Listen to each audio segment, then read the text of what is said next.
गुरुवार को दिन भर रेवती रेड्डी दिल्ली में थे। केंद्र सरकार के लेवल पर तेलंगाना की अटकी फाइल क्लियर कराने के लिए प्रधानमंत्री मोदी गृह मंत्री अमित शाह से मिलते रहे।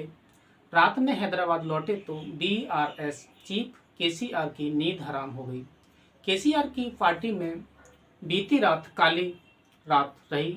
एक झटके में केसीआर की पार्टी के 6 एमएलसी ने रातों रात पार्टी बदल ली।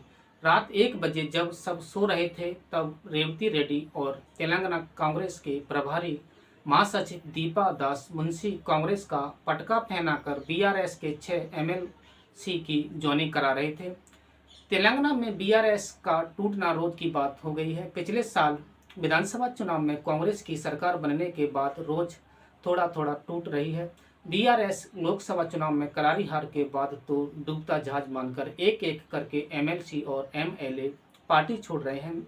मेयर तक ने साथ छोड़ दिया। सांसद केशव राव की बेटी और हैदराबाद की मेयर विजया लक्ष्मी भी पापा के साथ कांग्रेस में आ चुकी है।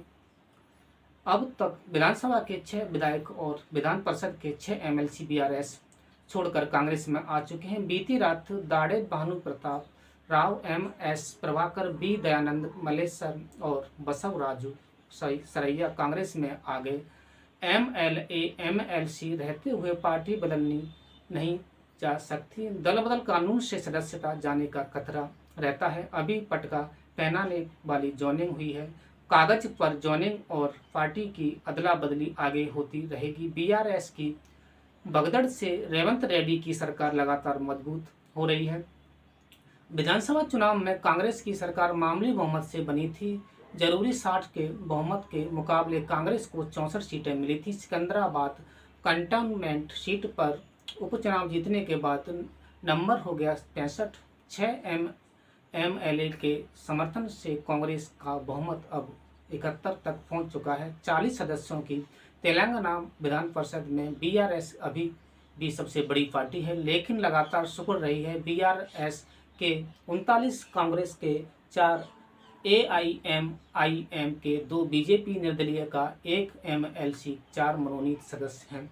2 खाली सीट हैं। नई परिस्थिति में बीआरएस के एमएलसी रह गए हैं 19, कांग्रेस के 4 एमएलसी बढ़कर हो चुके हैं 10। हालांकि विधान परिषद में नंबर से सरकार की सेहत पर बहुत ज़्यादा असर नहीं पड़ता। बस जितने नंबर बढ़ते हैं उसको उतनी खुशी होती है। जिसके साथ से एमएलसी निकलता है उसका माहौल खराब होता है। थैंक्स टू रेवती रेड्डी केसीआर का माहौल संसद, विधानसभा, विधान परिषद सब जगह खराब चल रहा है। तेलंगाना की इस उठापटक के लिए सुनना पड़ रहा है राहुल गांधी को। केसीआर के बेटे ने राहुल गांधी को उलाहना दे दिया है। क्या ऐसे बचेगा संविधान? क्या यही है न्याय पत्र?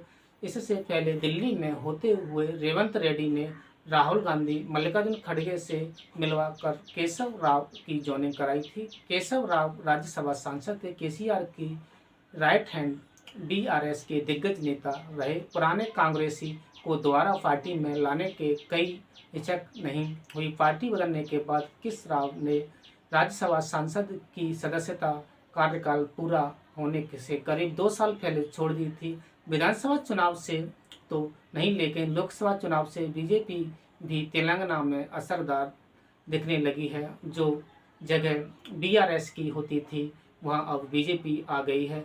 फिर भी बीआरएस छोड़ने वाले बीजेपी में भविष्य नहीं देख रहे हैं। साल भर में रेवंत रेड्डी की कांग्रेस ही सिर्फ विकल्प वाली पार्टी बन गई है। अब देखना होगा रेवंत रेड्डी तेलंगाना के मुख्यमंत्री रहते हुए और कितने एमएलसी और एमएलए को दूसरी पार्टी से अपने खेमे में ला पाते हैं या कुछ और नया करते हैं। आपके हिसाब से क्या कुछ होगा? क्या आपकी राय है? कमेंट करके बताएं। यह वीडियो आपको कैसी लगी यह भी बताना ना भूलें। इस तरह की खबरें आगे भी देखने के लिए आप बने रहें हमारे साथ। मैं अमृत कुशवाहा। धन्यवाद।